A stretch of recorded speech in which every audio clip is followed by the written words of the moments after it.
अस्सलाम वालेकुम। क्या हाल है आप सबका। मैं हूं राना अजीम और आप देख रहे हैं आपका अपना यूट्यूब चैनल साइंसिफाई योरसेल्फ। आज जो हमने टॉपिक डिस्कस करना है वो हमने पिछले टॉपिक का ही एक पार्ट डिस्कस करना था, जो हमने कोऑर्डिनेशन कंपाउंड पढ़े थे और उसका कंपोनेंट्स पढ़े थे। आज जो हमने देखना है वो कोऑर्डिनेशन कंपाउंड को हम नेम कैसे देते हैं, मतलब उसके नोमेनक्लेचर को देखना है हमने। ठीक है जी। तो कोऑर्डिनेशन कंपाउंड मैंने कुछ लिख दिए हैं, तो उनको भी हम साथ साथ सॉल्व करते जाएंगे ताकि आपको भी उनको सॉल्व करना आ जाए। ठीक है जी। तो सबसे पहले हम इनके कुछ पॉइंट्स को देखते हैं कि कौन कौन से पॉइंट्स को हमने अपने जहन में बिठाना है, जिनकी मदद से हम क्या करेंगे, कोऑर्डिनेशन कंपाउंड को, कोई भी कंपाउंड दे दिया जाएगा आपको तो आपने उनका नाम देना है। ठीक है जी। तो सबसे पहले हम जो देखते हैं, पहला पॉइंट जो है हमारे पास वो क्या है। अब दो तरीके से हम पहले देख लेते हैं। एक तो हमने लिगेंड और सेंट्रल मेटल का रिलेशन देखना है, और एक कोऑर्डिनेशन स्फीयर और सिंपल आयन का, मतलब कम्प्लेक्स आयन और सिंपल आयन का। तो सबसे पहले हम बाहर से शुरू करते हैं, मतलब सिंपल आयन और कम्प्लेक्स आयन का देखना है कि पॉजिटिव आयन है और एक नेगेटिव आयन है। तो हमने हमेशा क्या करना है कि कैटायंस ऑलवेज रिटर्न फर्स्ट। ठीक है जी। तो सबसे पहले हमने करना क्या है, आपने है ना इसको एक किस्म का स्कूल की तरह देखना है। ठीक है जी। तो स्कूल की तरह क्या होता है कि हमारे पास दो कैलिबर के बच्चे होते हैं। ठीक है जी। एक लो और एक हाई, मतलब जो ज़्यादा ब्रिलियंट होते हैं। ठीक है जी। ब्रिलियंट को मैं कह देता हूँ पॉजिटिव आयन है। ठीक है जी। पॉजिटिव का मतलब अच्छे, और नेगेटिव आयन मतलब जो लो है। ठीक है जी। Back bencher for example. ठीक है जी। तो हमारे पास अगर हम क्या देखते हैं कि जो ब्रिलियंट है, अब जो स्कूल के अंदर जब एडमिशन होता है, बाहर से जब एडमिशन आता है, तो जो स्कूल वाले प्रायोरिटी रखते हैं वो क्या रखते हैं कि ब्रिलियंट बच्चे ज़्यादा आए हमारे पास। ठीक है जी। तो क्या होता है कि ब्रिलियंट बच्चे हमारे पास ज़्यादा है, और जो हमारे पास क्या होता है फिर कि पॉजिटिव आयन जो है वो पहले फर्स्ट प्रायोरिटी होगी। ठीक है जी। बाहर से अगर हम बात करेंगे, जब क्लास के अंदर आ जाएंगे तो फर्स्ट प्रायोरिटी जो है वो ब्रिलियंट बच्चे नहीं होंगे, बल्कि हमारे पास लो मीडियाकर के बच्चे होंगे, ताकि उनको अच्छे नंबर दिलाए जा सके। ठीक है जी। तो फर्स्ट प्रायोरिटी जब अंदर की बात करेंगे तो हम नेगेटिव आयन को देखेंगे। ठीक है जी। और जब हम बाहर की बात करते हैं तो हमारे पास कौन से होते हैं, पॉजिटिव आयन। अगर हम यहाँ पर बात करें, देखें तो पॉजिटिव आयन पहले है, अगर नेगेटिव आयन आ गया सल्फेट तो बाद में लिख दिया है, नेगेटिव आयन आ गया है तो बाद में लिख दिया है, पॉजिटिव आयन फिर दोबारा पोटाशियम आ गया है तो हमने शुरू में लिख दिया है। ठीक है। तो कैटायन ऑलवेज फर्स्ट, और जो एनाइन है उनको हम बाद में लिखेंगे, चाहे वो कम्प्लेक्स है चाहे वो सिंपल है। ठीक है। अब दूसरा पॉइंट जो अंदर की बात कर रहा हूँ मैं, क्लास के अंदर की, मतलब कोऑर्डिनेशन स्फीयर के अंदर की बात करेंगे, तो यहाँ पर अगर हम देखें तो एक ही आयन है, यहाँ पर भी एक ही आयन है, एक ही टाइप के आयन है। अब यहाँ पर हम देखें तो दो किस्म के आयन हैं। ठीक है जी। अब नेगेटिव आयन है और न्यूट्रल है। न्यूट्रल को मैं मीडियोकर कह देता हूँ, नेगेटिव आयन जो है बैक बेंचर है। तो हमने बैक बेंचर जो है उनको फर्स्ट प्रायोरिटी पे रखा है, पहले रख दी है। ठीक है जी। और मीडियोकर को हमने बाद में रखा है, अगर कोई पॉजिटिव आयन होता है तो उसको और भी बाद में रखते हैं। ठीक है जी। यहाँ पर अगर हम देखें तो जो हाइड्रोक्सिल आयन है नेगेटिव है तो उसको फर्स्ट प्रायोरिटी पे, और फिर न्यूट्रल है। अब नाम लिखते वक्त हमने सिर्फ इसको देखना है, पहले रूल को, कि जो बाहर वाले हैं पॉजिटिव आयन उनको हमने पहले रखना है, या कम्प्लेक्स है पॉजिटिव आयन उसको हमने पहले रखना है, और जो नेगेटिव आयन है उनको बाद में रखना है। जो अंदर वाला रूल है वो नाम लिखते वक्त हम अप्लाई नहीं करेंगे, बल्कि अल्फ़ाबेटिकली ही नाम लिख देंगे। ठीक है जी। तो कैटायन ऑलवेज रिटर्न फर्स्ट। ठीक है जी। तो अगर हम इसकी बात करते हैं तो पोटाशियम का अगर हम इसका एक नाम लिख लेते हैं ताकि हम आसानी से आगे सारी एग्जाम्पल को समझ सकें। तो यहाँ पर अगर हम देखें तो सबसे पहले हमने क्या लिखना है, कैटायन का नाम लिखना है पोटाशियम। ठीक है जी। अब उसके बाद फिर हमने लिगेंड्स को लिखना है, फिर सेंट्रल मेटल एटम को, जो सेंट्रल मेटल एटम या आयन है उसको सबसे लास्ट में रखना है। ठीक है जी। जो आयंस है उसको, फिर उसके बाद हमारे पास जो लिगेंड्स आएंगे उसको रखना है। अब लिगेंड जो है हमारे पास जितने भी होंगे, ठीक है जी, उनको हमने किस तरह लिखना है, अल्फ़ाबेटिकली ऑर्डर में, अल्फ़ाबेटिकली ऑर्डर में। ठीक है जी। अगर कोई नाम दे रखा है उससे कंपाउंड बनाना है ना, तो कंपाउंड बनाते वक्त आपने इसका ख्याल रखना है कि नेगेटिव आइन पहले आना चाहिए, फिर न्यूट्रल, फिर पॉजिटिव आइन। अगर हमें कंपाउंड दे रखा है उससे नाम बनाना है तो नाम बनाते वक्त हमने नेगेटिव पॉजिटिव आइन का कोई चक्कर नहीं रखना लिगेंड के अंदर, हमने सिर्फ देखना है अल्फ़ाबेटिकली ऑर्डर। ठीक है जी। तो हमारे पास यहाँ पर क्या बनेगा, हेक्सा सियानो। ठीक है जी, क्या बनेगा, हेक्सा सियानो। अब हेक्सा सियानो कैसे लिख दिया है मैंने, तो तीसरा पॉइंट इसका यही है कि हमारे पास जो लिगेंड्स होंगे अगर ज़्यादा तादाद के अंदर मौजूद है, अगर फॉर एग्जांपल 2 के अंदर है तो उसको हम डाई लगाएंगे, 3 है तो हम ट्राई लगा देंगे, अगर 4 है तो टेट्रा लगा देंगे, 5 है तो पेंटा लगा देंगे, 6 है तो हेक्सा लगा देंगे। इस तरह हम क्या लगाएंगे अगर लिगेंड्स के साथ। ठीक है जी, अगर वो ज़्यादा तादाद में मौजूद है। क्लियर हो जाएगी बात। हमने जो सिंपल एटम है या जो आइन है उसके अंदर इसको हमने नहीं देखना। ये बात आपको अजीब लगेगी, लेकिन यहाँ पर जो 4 पोटाशियम है यहाँ पर हमने कोई भी टेट्रा वगैरह नहीं लगाया। ठीक है जी। तो जो सिंपल आइन होंगे जितने मर्जी हो उसके साथ हमने कुछ नहीं लगाना, हमें उसकी तादाद शो करने का कोई गर्ज नहीं है। ठीक है जी। तो तीसरा पॉइंट क्या हो गया है कि जब लिगेंड्स ज़्यादा तादाद के अंदर एक जैसे मौजूद होंगे तो हम डाई, ट्राई, पेंटा, हेक्सा जो कुछ भी लगाना है वो लगा देंगे। ठीक है जी। तो हमारे पास क्या आ गया है, हेक्सा और सियानो लगा दिया है, हालांकि ये साइनाइड आइन है। ठीक है जी। तो इसको सियानो क्यों बना दिया है हमने, अगर नेगेटिव लिगेंड है, क्या है, नेगेटिव लिगेंड है तो हम क्या करेंगे उसके एंड में ओ लगा देंगे। ठीक है जी। अगर पॉजिटिव है या न्यूट्रल है, पॉजिटिव है या न्यूट्रल है तो हम नो चेंज, जैसे वो होगा वैसे ही हम लिख देंगे।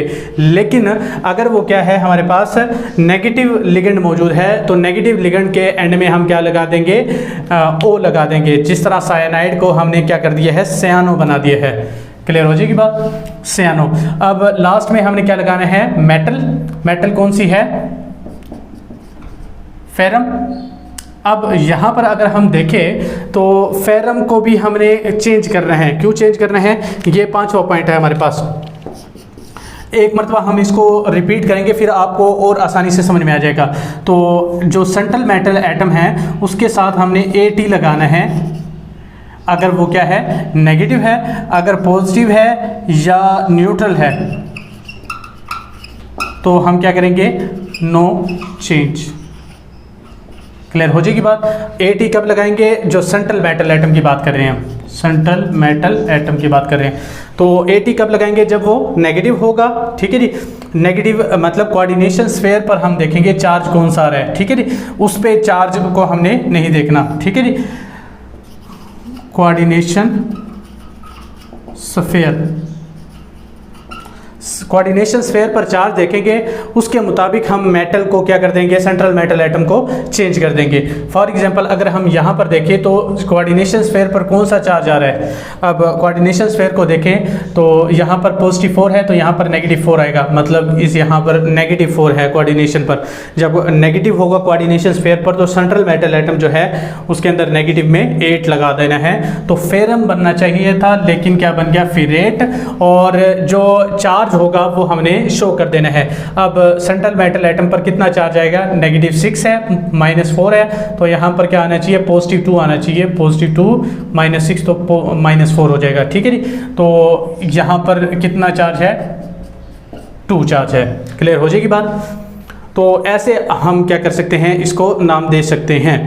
अब दूसरा नाम हम आसानी से कर सकते हैं। तो सबसे पहले हमने करना क्या है कि कैटाइन को पहले रखना है और एनाइन को बाद में रखना है। कम्प्लेक्स की और सिंपल की बात कर रहा हूँ, अंदर की बात नहीं कर रहा। ठीक है जी। तो कैटाइन्स ऑलवेज रिटर्न फर्स्ट। तो पोटाशियम को हमने पहले रखना है और कम्प्लेक्स को बाद में रखना है। अगर यहाँ पर बात करें तो कम्प्लेक्स को पहले लिखना है, फिर उसके बाद सल्फेट को बाद में लिखना है। ठीक है जी।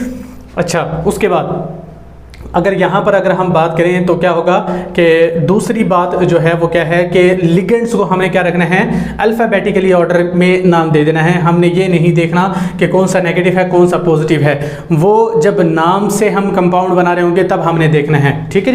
तो तीसरा पॉइंट जो है वो क्या है कि अगर लिगेंड दो या दो से ज़्यादा तादाद में मौजूद है तो उसके साथ हमें क्या लगा देनी है, प्रीफिक्स डाई, ट्राई, टेट्रा, पेंटा, हेक्सा, जिस तरह हम डिपेंड करते हैं कि उसका नंबर क्या है। ठीक है जी। अगर लिगेंड जो है वो क्या है, नेगेटिव है, ठीक है जी, तो उसके साथ हम क्या लगा देंगे, ओ लगा देंगे लास्ट में। ठीक है जी, लिगेंड के साथ फॉर एग्जांपल साइनाइड था तो हमने क्या लगा दिया, सायानो लगा दिया। अब पांचवा पॉइंट जो है और पॉजिटिव और नेगेटिव न्यूट्रल निगेट हो गए तो नो चेंज होगा। पांचवा पॉइंट क्या है कि सेंटर कोऑर्डिनेशन स्फीयर जो है उस पर अगर कोई नेगेटिव चार्ज आ गया है तो सेंट्रल मेटल एटम के साथ हम चेंज क्या करेंगे, 8 लगा देंगे उसके साथ। ठीक है जी, जैसे फेरम के साथ फेरेट बना दिया है, कोबाल्ट के साथ कोबाल्टेट बना सकते हैं, प्लाटिनियम के साथ प्लाटिनेट बना सकते हैं, ऐसे बना सकते हैं। ठीक है जी। तो और पॉजिटिव और न्यूट्रल होगा तो हम क्या करेंगे, नो चेंज रखेंगे। ठीक है जी। अब इनको हम सॉल्व करने की कोशिश करते हैं। तो यहाँ पर अगर हम देखें तो कौन सा है हमारे पास, सबसे पहले हमने केटाइन को रखना है और फिर एनाइन को रखना है। तो केटाइन की हम बात करें तो पहले लिगेंड्स को लिखते हैं। तो क्या है, ये हमारे पास 4 हैं, तो टेट्रा। अब टेट्रा ये हमारे पास क्या है, अमोनिया आयन है। अब अमोनिया जो है न्यूट्रल होता है, न्यूट्रल में कोई चेंज नहीं होता, तो टेट्रा अमाइन। ठीक है जी। अब ये जो है इस पर कौन सा चार्ज आएगा, यहाँ पर -2 है तो यहाँ पर +2 होगा। ठीक है जी। तो टेट्रा अमाइन कॉपर, और यहाँ पर अगर हम देखें तो यहाँ पर भी क्या आएगा, +2 ही चार्ज आएगा क्योंकि यहाँ पर 0 चार्ज है। ठीक है जी। तो ये भी +2 है तो यहाँ पर हमने क्या लगा दिया, 2 लगा दिया है, नो चेंज रखा है उसको, और साथ में लास्ट में हमने क्या लगा देना है, सल्फेट। क्लियर हो जाएगी बात। अब हम बात करते हैं इसकी। अब यहाँ पर भी 3 है और यहाँ पर भी 3 है, सॉरी मैंने अंदर लिख दिया। ठीक है जी। तो यहाँ पर भी 3 है। अब 3 हाइड्रोक्सो है और 3 हमारे पास एक्वा मौजूद है। वाटर को एक्वा कहते हैं और अमोनिया को अमाइन कहते हैं, ये आपने याद रखनी है टर्म्स। ठीक है जी। तो हमारे पास एक ही कोऑर्डिनेशन स्फीयर है। ठीक है जी। तो हमें पहले केटाइन के पहले एनाइन की बात ही नहीं करनी। अब हमने देखना है कि कोऑर्डिनेशन स्फीयर जो है उस पर कितना चार्ज है। यहाँ पर अगर हम देखें तो कितना है, -3, यहाँ पर 0 है। ठीक है जी। और यहाँ पर अगर हम कोऑर्डिनेशन स्फीयर पर 0 चार्ज रखते हैं तो यहाँ पर क्या आएगा, +3 आएगा। ठीक है जी। क्यों, क्योंकि जो भी कंपाउंड होगा अगर उस पर कोई चार्ज नहीं दे रखा तो वो 0 है। ठीक है जी। तो 0 का मतलब ये है कि -3 इस पर है तो +3 इस पर होगा। ठीक है जी। तो मतलब कोऑर्डिनेशन स्फीयर पर अगर 0 चार्ज होता है, मैंने उस वक्त भी कहा था कि अगर कोऑर्डिनेशन स्फीयर पर 0 चार्ज होता है तो no change central metal atom पर। तो पहले हम लिगेंड्स को लिखते हैं। लिगेंड्स को हमने कैसे लिखना है, अल्फ़ाबेटिकली ऑर्डर में। ठीक है जी। नाम लिखते वक्त अल्फ़ाबेटिकली ऑर्डर, और जब नाम से कंपाउंड तो बार बार मैं आपको बता रहा हूँ नेगेटिव, पॉजिटिव और नेगेटिव, न्यूट्रल और पॉजिटिव। ठीक है जी। तो अब नाम लिख रहे हैं हम, तो नाम के अंदर अल्फ़ाबेटिकली। अब यहाँ पर हाइड्रोक्सो है और यहाँ पर एक्वा है। तो एक्वा जो है पहले आएगा तो ट्राई एक्वा, ट्राई। अब यहाँ पर नाम चेंज नहीं किया क्योंकि पॉजिटिव 0 था और यहाँ पर नेगेटिव है, तो नेगेटिव होने की वजह से क्या आएगा, ट्राई हाइड्रोक्सो। ठीक है जी। क्यों, क्योंकि नेगेटिव चार्ज है तो उसके साथ ओ लगा दिया है लास्ट में। अब ट्राई हाइड्रोक्सो हो गया और लास्ट में हमारे पास क्या आएगा, ये हमारे पास पॉजिटिव चार्ज अब 0 है तो ये नो चेंज रहेगा। नो चेंज का मतलब क्या है कि क्रोमियम, क्रोमियम, और लास्ट में इस पर चार्ज जो है +3 है तो मतलब 3 लगा दिया है। क्लियर हो जाएगी बात। अब यहाँ पर अगर हम देखें तो -2 +2। ठीक है जी। सेंट्रल मेटल एटम को चेंज नहीं करना, और हम शुरू करते हैं। केटाइन को पहले लिखते हैं। केटाइन को पहले लिखेंगे तो पहले लिगेंड्स को लिखते हैं। लिगेंड्स को अल्फ़ाबेटिकली ऑर्डर में। अमाइन है और हाइड्रोक्सो है तो अमाइन को पहले लिखते हैं। अमाइन कितने हैं, टेट्रा अमाइन, टेट्रा अमाइन हो गया और डाई हाइड्रोक्सो हो गया। ठीक है जी। टेट्रा अमाइन, डाई हाइड्रोक्सो, और प्लाटिनियम पर जो है वो चार्ज कितना आएगा, यहाँ पर अगर +2 है तो यहाँ पर -2 है तो इस पर कितना चार्ज आएगा, 0। क्लियर हो जाएगी बात। क्यों, क्योंकि यहाँ पर क्या है, +2, यहाँ पर जो अमाइन होता है उस पर कोई चार्ज नहीं होता। हाइड्रोक्सल पर कितना है हमारे पास, -2, ठीक है जी। और प्लाटिनियम पर क्या आ जाएगा, 0 चार्ज आ जाएगा। जब 0 चार्ज आएगा इसका मतलब क्या है कि प्लाटिनियम, ठीक है जी। अब 0 चार्ज वैसे आना नहीं चाहिए, मैं इसको देख लेता हूँ एक मरतबा जी, 0 ही चार्ज है। अच्छा, तो 0 चार्ज क्यों आएगा? यहाँ पर +2 है ना, तो +2 कैसे बनेगा? यहाँ पर अगर हम +4 लगाएंगे, +4 -2 के साथ कैंसिल होगा, तब जाके +2 आएगा, ठीक है जी। तो यहाँ पर जो है प्लाटिनियम पर कौन सा चार्ज है, 4। अब 4 आ जाएगा और साथ में लास्ट में क्या बच जाएगा, सल्फेट, जो हमने लास्ट में नेगेटिव आइन को रखना है। लास्ट जो हमारे पास एग्जाम्पल रह गई है वो क्या है, हमने पहले केटाइन को रखना है, तो पोटाशियम आ गया। अब इसके अंदर कोई भी हमने तादाद को मेंशन नहीं करना कि कितने पोटाशियम मौजूद है, पोटाशियम आ गया। फिर उसके बाद लिगेंड को रखने हैं, तो कितने हैं, टेट्रासियानो, और यहाँ पर अगर हम देखें तो +2 -2, तो इस पर क्या चार्ज है, -2, ये -4 है, तो यहाँ पर +2 होना चाहिए, +2 -4 के साथ -2 आ जाएगा आंसर, ठीक है जी। तो कोऑर्डिनेशन स्फीयर पर क्या है, माइनस है, तो ये चेंज हो जाएगा, तो Q/8 बन जाएगा, Q/8, और साथ में क्या बन जाएगा, इस पर चार्ज कितना है, 2। क्लियर हो जाएगी बात। अब हालांकि सेंट्रल मैटर पर पॉजिटिव चार्ज है, लेकिन कोऑर्डिनेशन स्फीयर पर जब नेगेटिव है तो चेंज होगा। क्लियर हो जाएगी बात। तो इस तरह आप क्या कर सकते हैं, जो कोऑर्डिनेशन कंपाउंड है उनको हम क्या कर सकते हैं, नाम दे सकते हैं। क्लियर हो जाएगी बात। तो सबसे पहले मैं दोहराई करवा देता हूँ आपको, रिवीजन। केटाइन को पहले लिखना है, फिर उसके बाद जो लिगेंड्स होंगे उनको अल्फ़ाबेटिकली ऑर्डर में लिखना है। फिर लिगेंड अगर नेगेटिव है तो उसके साथ O लगा देना है, अगर पॉजिटिव या न्यूट्रल है तो उसको अनचेंज रखना है।